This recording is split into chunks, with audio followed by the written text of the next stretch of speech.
Tous les matins,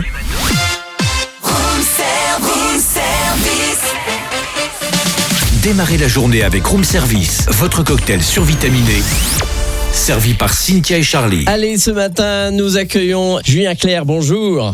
Bonjour. C'est une joie de vous accueillir dans le Jura, que vous connaissez un petit peu, Julien Clerc. Oui. Chaque été, je vais faire du vélo par là et à chaque fois que aussi je voyage dans la région, j'ai mes points d'arrêt où j'achète mon comté, figurez-vous. Donc on pensait pas que vous étiez un petit peu un fan du Jura. C'est tant mieux. Et vous serez sur scène avec cet album que l'on connaît maintenant, qui s'appelle Une vie, avec une nouvelle d'ailleurs édition qui est parue récemment.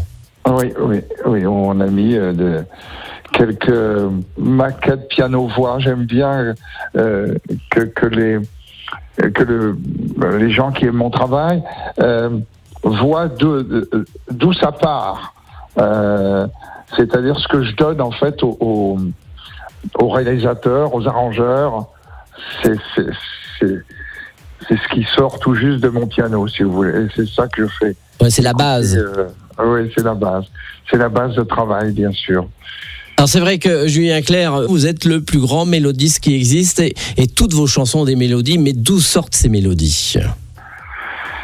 Mais écoutez, j'ai de la chance, je trouve encore, quand je m'assois à mon piano, je trouve encore des mélodies. Ça a été le combat, c'est un bien grand terme, mais ça a vraiment été l'occupation de ma vie. Je ne sais pas d'où ça vient, je vous le dis tout de suite. Je sais toutes les musiques que j'ai écoutées depuis que je suis enfant. Je sais tout ce qui m'a inspiré. C'est un petit peu comme un jeu. C'est une chance d'avoir trouvé cette occupation-là qui a occupé toute ma vie. D'essayer de mettre des mélodies, soit évidemment comme ça, sans texte, soit ce qui est plus facile pour moi, quand on me donne un texte et que ça m'inspire, là, ça peut sortir assez vite. C'est plutôt dans ce sens-là, alors. Du coup, on vous donne les paroles et c'est plutôt la mélodie. Non, les deux. Les deux. Il faut les deux parce que ça fait pas les mêmes chansons, tout à fait. Je dis toujours, il y a des chansons, c'est la musique qui commande, et des chansons où c'est le texte qui commande. Et souvent, les chansons populaires, ce sont des chansons où la musique a été écrite d'abord. J'ai remarqué. D'accord. J'ai remarqué que souvent c'est la musique qui est née d'abord. Et puis après, je donne ça à un auteur en lui demandant qu'il m'écrive des mots là-dessus. Mais c'est une chance d'avoir pu passer ma vie en faisant un travail, en fait, qui est du travail, parce que c'est beaucoup de travail, c'est vrai, mais avec toujours une impression malgré tout de joie, enfin de m'amuser, si vous voulez. C'est une très grande chance. C'est à la fois un gros travail, c'est quelque chose de pas sérieux, mais qu'il faut faire avec beaucoup de sérieux. Et c'est vrai que dans les années 70-80, il y avait beaucoup de mélodies. Et vous ne trouvez pas qu'actuellement, il y a une mélodie une fois de temps en temps, on n'est plus dans ce contexte-là et qu'on ne retient pas les chansons pareilles ? Non, ça c'est certain. La musique a évolué. On sait la place qu'a pris le rap, on va dire, dans le paysage. Il est certain que il y a, je trouve, moi, deux musiques qui cohabitent comme ça quand même, malgré tout. Ça ne veut pas dire que l'autre musique n'est pas bonne. C'est une musique différente, mais il y a quand même, ça existe toujours quand même. La chanson, on va dire, que nous faisons nous, ou que font certains jeunes gens de la chanson française, ça existe toujours. Mais c'est vrai que ça cohabite avec une musique différente. Le rap n'est pas de la chanson, mais c'est de la musique. C'est une musique différente, où quand même, d'ailleurs, je trouve de plus en plus la mélodie, il y a un rap mélodique maintenant qui existe. Il y a quand même des passages mélodiques. Mais quand même, la chanson existe toujours, sauf que c'est un phénomène nouveau, si vous voulez. C'est qu'avant, on ouvrait la radio, on entendait de la chanson. Mais maintenant, c'est plus le cas complètement. On entend de la chanson, mais on entend aussi autre chose, qui est un autre phénomène musical.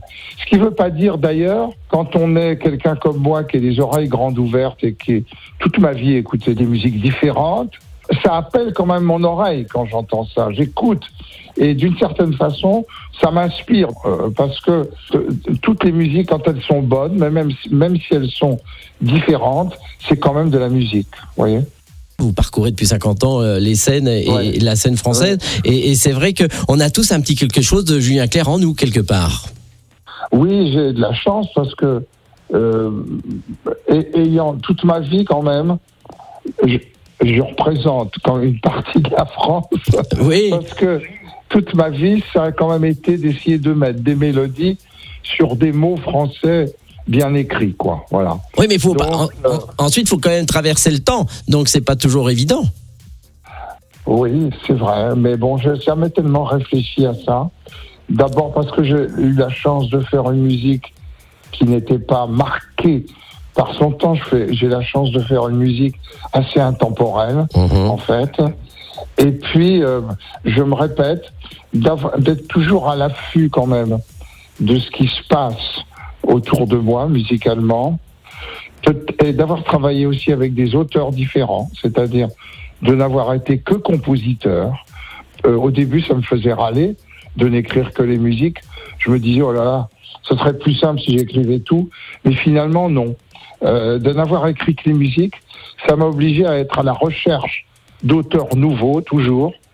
Et forcément, maintenant, souvent, ils sont d'une génération plus jeune que la mienne, mais ça m'a obligé à être sur le coup tout le temps, si vous voulez, à chercher des auteurs nouveaux.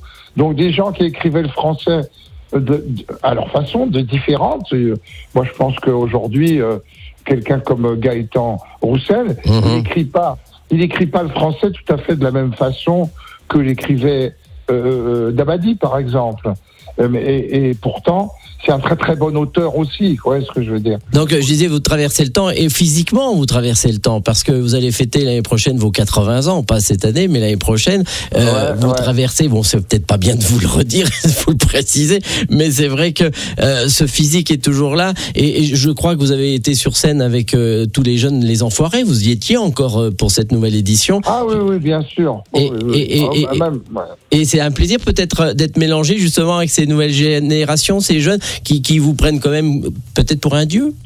Mais écoutez, c'est vrai que c'est super sympa. Il n'y a pas vraiment de. On s'y met tous.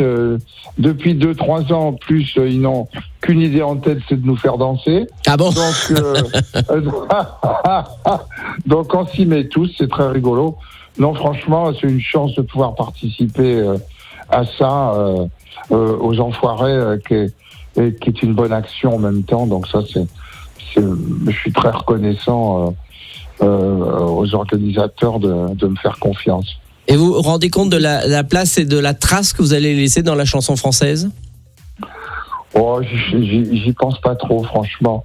Ça me réjouit pour une chose, je vais vous dire, c'est parce que j'ai ce répertoire à ma disposition, et quand j'invente un spectacle, comme ça va être le cas avec cette nouvelle tournée, j'ai à ma disposition quand même un répertoire important de chansons qui sont connues, j'ai envie de dire, même par les gens qui ne me connaissent pas.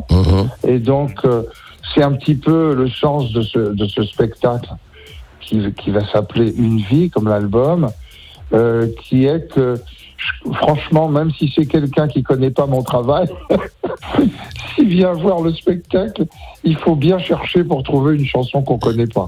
Quand on a un répertoire, quand on a la chance d'avoir duré suffisamment longtemps et d'avoir eu des chansons qui ont touché le cœur des gens et qui les ont surtout accompagnés dans leur vie quotidienne, ça c'est une chance incroyable. Donc c'est un bonheur de pouvoir retrouver le public et de partager avec lui tous ces instants toutes ces années passées. Merci Julien Clerc. Vous serez donc sur la scène de la Commanderie le 1er mars à 18h. Mais on va dire également que vous serez au Zénith de Dijon le 23 septembre. Donc ça sera une plus grande salle déjà. C'est en 2027, ça. Hein. C'est en 2027. Donc, vous voyez comme quoi on prend de l'avance. Donc, vous serez parti pendant de longs mois avec ce spectacle Une vie. Merci Julien Clerc. Et puis, si vous faites encore du vélo du côté d'Arbois et Haute, n'hésitez pas à vous arrêter par nos studios. On serait très très content de vous recevoir. Oh, c'est gentil. Merci. Merci, à très vite. Merci Julien Clerc. Retrouvez Room Service du lundi au vendredi de 7h à 10h.